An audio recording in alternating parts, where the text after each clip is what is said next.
We are doing it again. Welcome. It's Mikey Winfield. This is StepFans and Chill, the greatest podcast to hit the land since I don't know what hit the land, but it's a great day. It's a beautiful energy out there. I'm feeling amazing, and it's time to get it, as we all should. We should all be out there, man, just not even looking, because it's right there. You know what? The answers are right there, right under your eyes. Just take it and accept it and love it. And man, I got some fun stuff coming up. I'm going to just jump right there. You know, Tempe, the Improv, Arizona, September 18th. I got a show. It's a big show. It's been a minute since I've been out there. I want to say 2 years. I am there. Man, I love that improv. It's amazing. Also, Dallas in February, first weekend of February. I'm going to be out in Dallas the weekend. In the third week, I'll give you more specifics of January. I'll be in Fort Worth, Dallas, Fort Worth, the third weekend of January. These dates is out, man. Life is wild. Keep looking. You'll see things you didn't know. I just saw Eddie Murphy getting a haircut, and his hair is still black. People, it is out there, man. Your heroes are out there still doing it. And it's so much, man. It's like so much going on. I felt like the NBA playoffs was just such an amazing time. And you know what's fun when New York is in it? Celebrity Row. Same with LA, Celebrity Row. But what about the finals? You know, the finals was Oklahoma City and Indiana. What does Celebrity Row look like when you're in a small town? You get the dudes that's big at all the comedy open mics. You get local rappers you never heard of sitting in the front, and they stand up and do like a little bow. You get Caitlin Clark. You know, you don't really get these super duper A-list stars. But I think that's great because then you focus on the game. You're just seeing great basketball. But Celebrity Rows, they may not hit as hard on the small town level, and I love it. And I love it because it works out sometimes, and it's just like, hey, man, this is all they got. Like, everybody ain't flying there, you know. Yeah, Mike Epps, he'll fly back to Indiana, and that's a big deal. But the seats is not reserved for everybody when you out there in those small towns, and it's cool, man.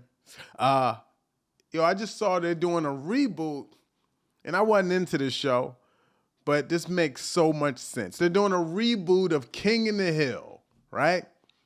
And they're redoing it, and he comes back, and the kids are adults. They should do that with all the cartoons.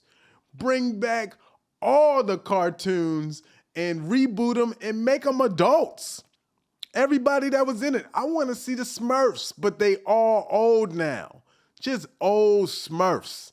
Like, I was watching it, and I don't think there was 100 of them.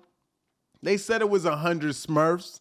You know, there was like Happy Smurf and Angry Smurf and Athletic Smurf. Like, but imagine them all adults now just trying to figure it out. You know, Smurfette, man, I don't know. That sounds like that could go really dark. Because now they're adults. Somebody had to hold, you know, knock Smurfette down. So if that still doesn't work. Because now her kids would have to turn into adults, and that's just a lot. Maybe that's one of the ones that shouldn't come back. But there are other cartoons out there. What was it like? Let's think of some cartoons. There was like Alvin and the Chipmunks. What's some other cartoons? I don't know. But Transformers, DuckTales, like, yeah, man. What was... They should all be adults and come back. And maybe that's it. Maybe now they're doing adult stuff. I think all the cartoons of the past could have an audience for a reboot, because that's all you want. You want someone to watch it, or you're just wasting your time. And these people that used to create that are looking for jobs. They're looking for work. Man, these news stories, they are out of hand, and today I'm going to open up with some weird news. If you want to call it weird, what is weird really? It's just stuff that's off the beaten path. Things that are, not typical. So even though weird sounds like such a negative term, it doesn't have to be. It's just something that's uncommon and maybe doesn't happen every day. All right. So here's the article. It says, I love Red Bull so much, I got a barcode tattoo that scans. All right, so it says a Swiss woman is such a fan of Red Bull that she reportedly got the energy drinks can barcode tattooed on her skin. And amazingly, it works at a self-checkout. So granted, yes, this sounds like a white woman. This is not happening on melanated skin. That's an obvious one. I'm pointing it out because, well, I don't need my melanated people going out and trying this, expecting it to work. It's just not going to show up the same. It's just a fact. All right? There's a video of her utilizing this functional body part, and it racked up over 7.9 million views on TikTok. Yep. That's why we got TikTok, so you can see some weird stuff happening and you can believe it. I was thinking about getting a barcode tattoo for some time, says the woman. And I think it is interesting. I think that's so great that it's functional. But now, we out here believing everything we see. I think that's the problem. It started with me as a kid. I remember I was watching, I don't know if it was Sunny Delight. What's the name of some of them other orange juices we used to see when we was a kid? Nature's Sweet. I don't remember the name of them. Dole. But I remember when they would put the straw in the orange and they would drink straight out the orange. I thought that worked as a kid. And I know I'm not the only kid that tried that. I can't be the only kid that jammed the straw up in the orange and was squeezing it and trying to get straight orange juice. I hate these stupid commercials. Fortunately, nobody was around to look at how stupid I was looking except my brother. He was probably the only one that was there and witnessed it. Or he probably saw it in the trash. He probably saw a whole orange in the trash with a straw in it, which equated to failure. But I did it, and I tried it. But all this is going to do is lead to a tattoo trend. There's going to be people getting barcodes of their favorite products and thinking it's such a great thing. And maybe it will be an interesting look, especially if it's functional. But what I'm here to tell you as a former grocery store employee for several years, barcodes change. So this same one can be something different, and they take them out of the system as quickly as they put them in. So you could get a barcode, and then tomorrow it's not functional. And now you're just stuck with a tattoo of a product you love. And if you're somebody who gets tattooed up, you probably don't even care about this. But I do. I care. Because if I was to ever get a tattoo, it's going to be something. I don't think it's going to be a barcode, but it's going to be something I want. All right. And less weird news and more sad, real news. A guy says, I found my father on Instagram. He said, I finally found my father's Instagram. I haven't heard or talked with him since 2019. He said he was 9. He said, I really miss him, but he suddenly blocked me and never talked to me. And I found out today his Instagram, and I followed him. What should I say when he accepts my request? Well, I'm here to tell you, I'm glad you found that and you found some sort of fulfillment or closure, but he's not going to accept your requests. You need to block him now. You need to stop this before he blocks you first, and then you get more deeper regret, and then you get feelings that bring on anger. You need to cut this person out of your life. All right. At this point, he's just a man, and he'll come to you if he ever wants to be a part of your life. But you found him. That means you found him. He wasn't trying to be discovered. I'm sorry. I know people want fathers. They want parents, and I get it. But I'm telling you right now, Nobody would do this. Nobody would do something like this. It's just a weird thing to do to a kid, you know. His page is there, and his page is probably going to be blocked soon because he's going to realize that you're trying to get in touch with him, and he's probably not even going to be on there using the page, knowing that his child is stalking him. I'm sorry.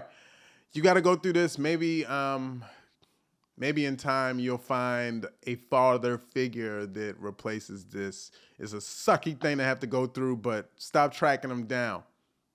He's not trying to be found, and unfortunately, that's your life, that's your situation, and it's disgusting. That sucks. What's new with me? Always something new. I'm pitching a show, and I just put a new twist in this show, but I'm not even going to tell the people that I'm pitching the show to the new twist. They just want to see if they want to work with me, right? And I know how these things work. A lot of times it's just your heat and your numbers. So all I'm asking for from you, since you guys are watching, since you guys are Step fans, just good vibes. A lot of times, man, I kill these meetings. I am in these meetings destroying. I'm on fire. I'm like tip-top shape. I'm like, athletes in their prime. I'm landing. The jokes are landing. And then they may not want to work with you. And you start to think, oh, what's wrong with me? It's all numbers. It's money. It's marketability. Can they make money from your current it and stuff that you have? And if you are no benefit to them, then they will spit you out and move on. Just understand that people are trying to make money. Hey, those of you in the industry, you get what it is. You could be talented as all else. If you cannot be used in a way for others to gain, then you're useless. Find a way to get your own bread. Find these revenues. Figure it out. Put some stuff out. I don't know what you do, but get good at it so others will want to check it out. And you just need a view that leads to another view. And then when you get many of them, sometimes that turns into some dollars. Good luck. I hope it works out. I'm rolling fast today, you guys. I'm really jumping through it. But today I'm hitting you with something that I've never done on here. You're going to think I've done it, but I haven't. All right? So our next segment is Animals Be Trippin' Trifecta Edition. Yes, you guys. Today, our animal is a bear. And it's not the same bear in all these stories. That would make this more comical, but it's not. These are different bears, and these bears are wilding out. Now, I've talked about bears before, but these are very specific bear stories that I'm giving you because, man, it's fun. It's new, and we got to figure out why these bears are doing these bear things, Why are they out in the wild coming to the less wild, coming to populated places? I don't know. Well, this happened in Colorado. Now, Colorado, I love it there. I was just in Vail. Vail, beautiful place, beautiful people, great fans of comedy. It was an enjoyable time. It's also a lot of green, a lot of forest. So yeah, that's where bears kick it. That's where they reside. Like what was the one bear that always used to get the picnic baskets? He had the little nephew, Yogi. Yeah, man, Yogi and them. Where was they at? Where was Yellowstone? Is that Ohio or Colorado or California? California, right. All right, so Yogi was out in California, and Boo Boo, that was his name. Yeah, Boo Boo, man. Boo Boo was wild, man. He just popped up on the scene. We don't know nothing about his parents. They didn't give us a big backstory with Boo Boo the bear. He just showed up to kick it with Uncle Yogi, and Yogi was irresponsible. He was just out here trying to get picnic baskets. He wasn't even a hunter like that. He wasn't hunting his own food. He was just trying to kick it and build relationships with humans and the park ranger.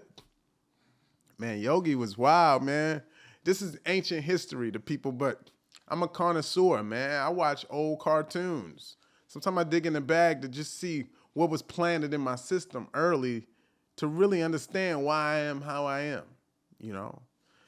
Well, it says a home security camera in Colorado captured the moment a bear opened the door to a parked car and climbed inside to root around for food. See, if you believe what I believe, you know all these movies like Planet of the Apes, where they take one bear into a laboratory or a chimpanzee into a laboratory?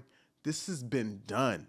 The reason that bears are opening doors are because they are evolving before our eyes. But since the universe is like 1 billion years old, the evolution is not going to be that crazy over the last 15, 20 years. It's going to be mediocre. But the fact that a bear can open a car door shouldn't happen.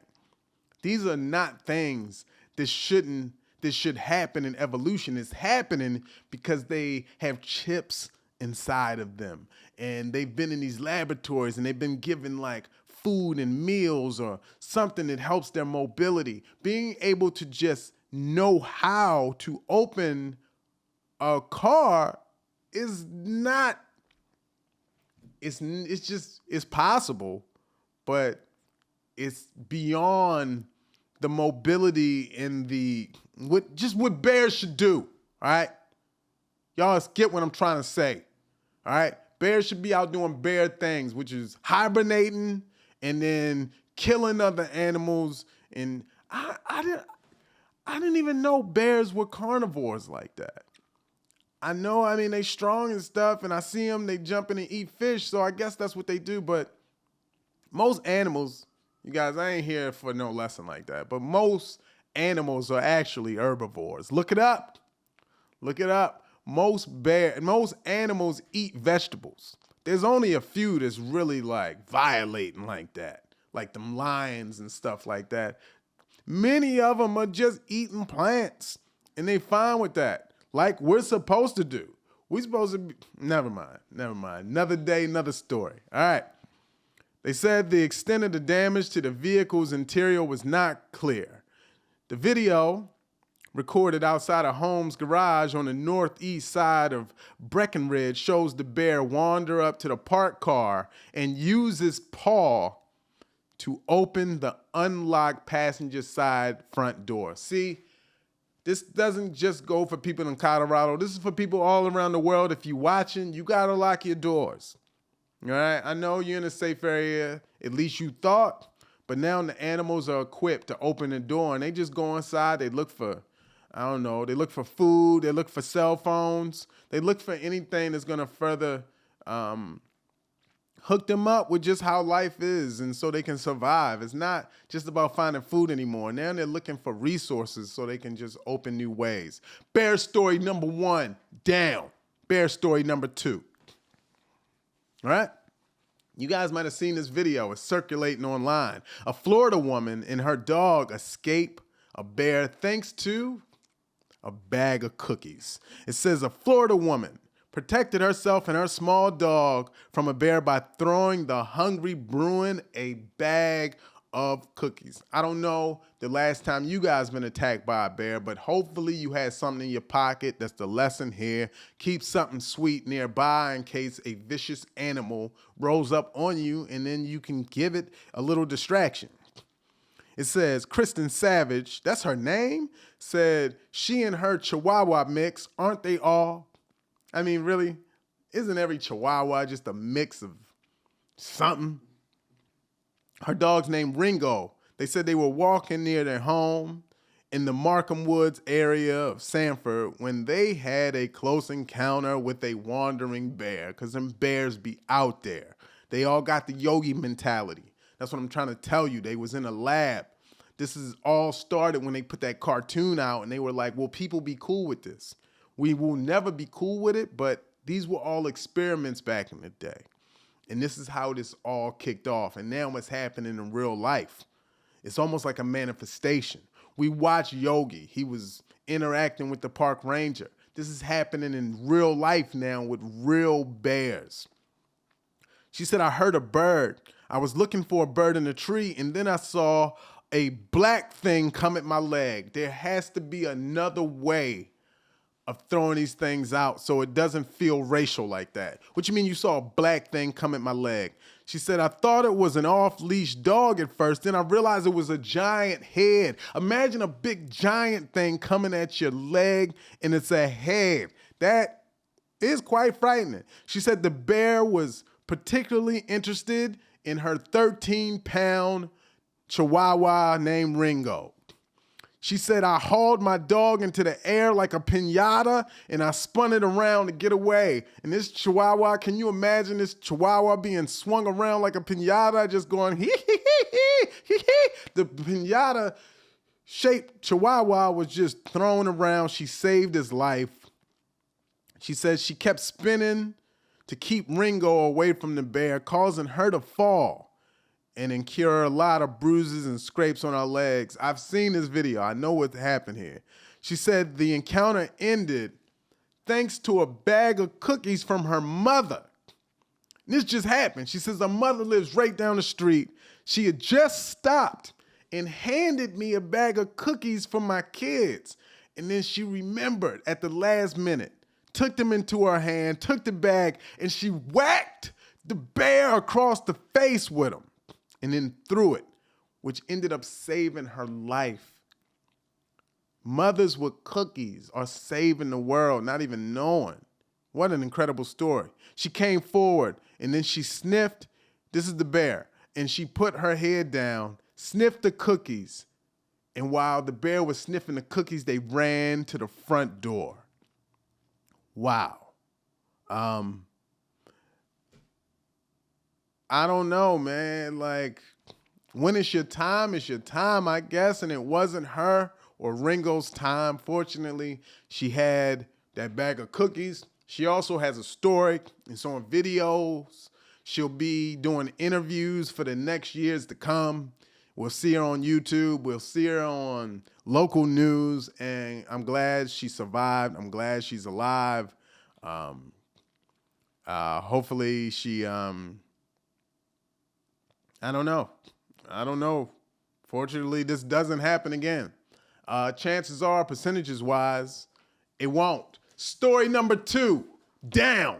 We got 2 bear stories down, and we have our final one coming to you from Ohio, where a bear, these bears are wild, and eats a beehive. That's straight crazy. An Ohio beekeeper received an alert from his surveillance camera. It showed his apiary being raided by another local resident, a bear. All right? Jeff Bonner, who has been beekeeping for just over a year in Bezetta Township, said his motion-activated cameras alerted him to the activity around the hives. He said, I looked at my bee cameras and I thought, holy smoke, there's a bear in my bees. Bonner rushed to his apiary, found the bear was already gone, along with one of the hives. Now, this is crazy, you guys. Keep listening. I found the hive way out there in the woods. The frames I found were basically clean. So he found a clean frame of hive. It looks like he ate the frame, the wax that was there, and the bees. Everything was gone. He said the hive had been home to 10 to 50,000 bees. He literally ate the whole hive of bees. This bear is currently being eaten from the inside out. This is a gruesome, dark story. This is greed. Every bear knows as much as you want honey, you wait for the bees to go to sleep, or you wait for a human to have it and they throw you a jar, or you find it on a sandwich somewhere that's in a trash can, but you don't just go attack a hive. This is ridiculous. He said his new measures include more cameras and more homemade electric fence. This is wow, man. These bears are tripping. These animals be tripping, and that's just life, man. Stay away from them. Be safe out there, you guys. When you see these wild animals, they not funny. They don't have jokes. I know what you're watching on TikTok when the animals play with them and they throw things and they just hanging out and loitering with them. No, take precautions. Get away. These are animals and not to be played and joked with. And I know you're trying to get these views on these Instagrams and these TikToks, but it's just not the way, guys. It's not it. Make real friends in the human form. You guys, I'm going to close today right now by saying something on my heart. All right. This is on my heart. All right. All right. So here it is. That happiness you seek is overrated. You know, chasing joy and feeling like you're not reaching it. And then you find other ways to reach it by, like, I don't know, some drugs or something. Or, you know, a particular person. That's not where it's at. You're not going to find it that way. It might tap in and help things a little bit. It might do this or that. But you know what? You got to do it. It's you. I don't know. I think you get a calendar. Throw about 7 things on the calendar. Maybe it's something new every day. Like check a movie. Speak to 5 people. Read a book. You know. But just chasing happiness is a not good place to be in. All right? Just know that everybody is living life and everybody is going through something. Everybody is going through it. I'm going through it right now. I am in the thick of it and I don't get it and I'm trying to figure it out. You know, we can measure each other's problems and see who's the worst and who's the best, but it's another waste of time. So just know you're not alone. You know who said it? It was Michael Jackson. He said, "You are not alone. I am here with you. When you're far away, I am here to stay." Closing on a quote from the King of Pop. You guys, thank you for tuning in. Thanks for hanging out. Check out my show dates. I'm adding new ones to the calendar every day. MikeWinfield.com. Find me on the TikToks, the Facebooks, the Instagrams, all of that. Thank y'all for holding me up. Thank you for the love and the support. Thank you for the ticket sales.